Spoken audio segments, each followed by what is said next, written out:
بسم اللہ الرحمن الرحیم۔ حضرت نوح کا تذکرہ قرآن مجید میں 42 جگہ آیا ہے۔ اللہ پاک نے حضرت نوح علیہ السلام کو اپنا نبی بنا کر بھیجا۔ اس زمانے میں لوگوں کی عمریں بہت بڑی بڑی ہوتی تھیں۔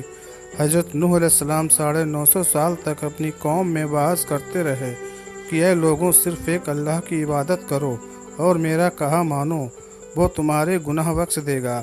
لیکن لوگوں نے حضرت نوح علیہ السلام کی باتوں کو نہ مانا اور اپنے کانوں میں انگلیاں دے لیں اور کپڑے اوڑھ لیے تاکہ حضرت نوح علیہ السلام کی آواز کانوں تک نہ پہنچے۔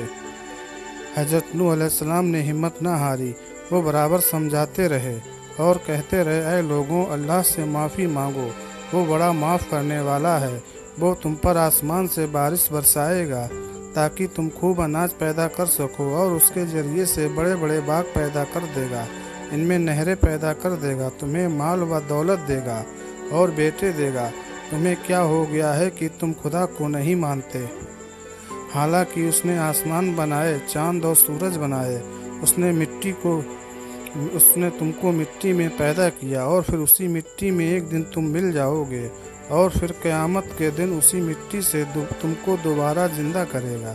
لیکن لوگوں نے اپنے بتوں کو نہیں چھوڑا اور حضرت نوح علیہ السلام سے کہنے لگے کہ ہم اپنے بتوں کو ہرگز نہ چھوڑیں گے، اور ہم تو تم کو اپنے جیسا آدمی ہی دیکھتے ہیں، اور تمہارا کہنا بھی صرف چند غریب لوگوں نے مانا، اور ہم تو تم کو جھوٹا سمجھتے ہیں۔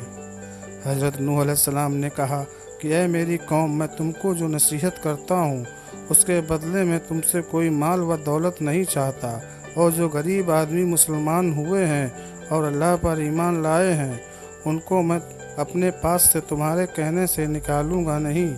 اگر میں ان کو اپنے پاس سے نکال دوں تو خدا کے عذاب سے مجھے کون بچائے گا؟ اگر میں ایسا کروں گا تو بہت ناانصافی ہوگی۔ ان کی قوم کے لوگوں نے کہا کہ اے نوح، ہم نے جھگڑا بہت کر لیا، اگر تم سچے ہو تو جس عذاب سے تم ہم کو ڈراتے ہو وہ لے آؤ۔ حضرت نوح علیہ السلام نے کہا، جب اللہ پاک چاہیں گے عذاب لے آئیں گے۔ اللہ تعالیٰ نے حضرت نوح علیہ السلام کو وحی کے ذریعے سے حکم بھیجا کہ تمہاری قوم میں جو لوگ ایمان لا چکے ہیں ان کے اور کوئی ایمان نہ لائے گا۔ تم غم نہ کرو اور ایک کشتی بناؤ۔ حضرت نوح علیہ السلام نے خدا کے حکم کے مطابق کشتی بنانا شروع کی، تو جب ان کی قوم کے سردار ان کے پاس سے گزرتے تو ان کو کشتی بناتے ہوئے دیکھتے تو ان کا مذاق اڑاتے۔ حضرت نوح علیہ السلام نے ان کے مذاق کے جواب میں کہتے کہ آج مذاق کر لو، کل جب تمہارے اوپر عذاب آئے گا تو اس وقت ہم تمہارا مذاق اڑائیں گے۔ آخر اللہ تعالیٰ کا عذاب اس کے وعدے کے مطابق آیا۔ زمین سے پانی نکلنا شروع ہوا اور آسمان سے بارش آنی شروع ہوئی۔ اللہ تعالیٰ نے حضرت نوح علیہ السلام کو حکم دیا کہ سب جانوروں کا ایک ایک جوڑا کشتی میں سوار کر لو، اور جو لوگ تمہارے اوپر ایمان لائے ہیں یعنی مسلمان ہو گئے ہیں ان کو سوار کر لو۔ حضرت نوح علیہ السلام نے اس کشتی میں سوار ہونے والوں سے کہا کہ اللہ تعالیٰ کا نام لے کر اس کشتی میں سوار ہو جاؤ کہ اس کا چلنا اور ٹھہرنا اسی کے ہاتھ میں ہے۔ اللہ تعالیٰ بڑا بخشنے والا مہربان ہے۔ کشتی ان سب کو لے کر لہروں میں چلنے لگی۔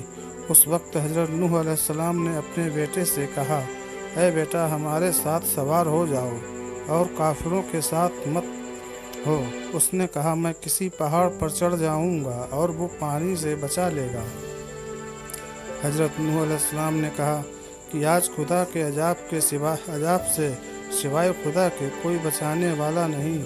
اتنے میں دونوں کے درمیان ایک پانی کی لہر اٹھی اور وہ ڈوب گیا۔ پھر خدا تعالیٰ نے زمین کو حکم دیا کہ اپنا پانی نگل جا، اور آسمان کو بھی حکم دیا کہ پانی برسانا بند کر دے، یہاں تک کہ پانی خشک ہو گیا اور تمام کافر دنیا میں ختم کر دیے گئے۔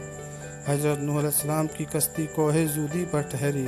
حضرت نوح علیہ السلام نے اپنے پروردگار سے عرض کیا کہ اے میرے رب، میرا بیٹا بھی میرے گھر والوں میں سے ہے اور آپ کا وعدہ سچا ہے۔ یعنی حضرت نوح علیہ السلام کا مطلب تھا کہ اے اللہ تعالیٰ، آپ نے وعدہ فرمایا تھا کہ تیرے گھر والوں کو اس طوفان سے بچا لوں گا، پھر میرا بیٹا کیوں ڈوبا؟ تو خداوند تعالیٰ نے فرمایا کہ اے نوح، تیرا بیٹا تیرے گھر والوں میں سے نہیں تھا، کیونکہ اس کے عمل اچھے نہیں تھے،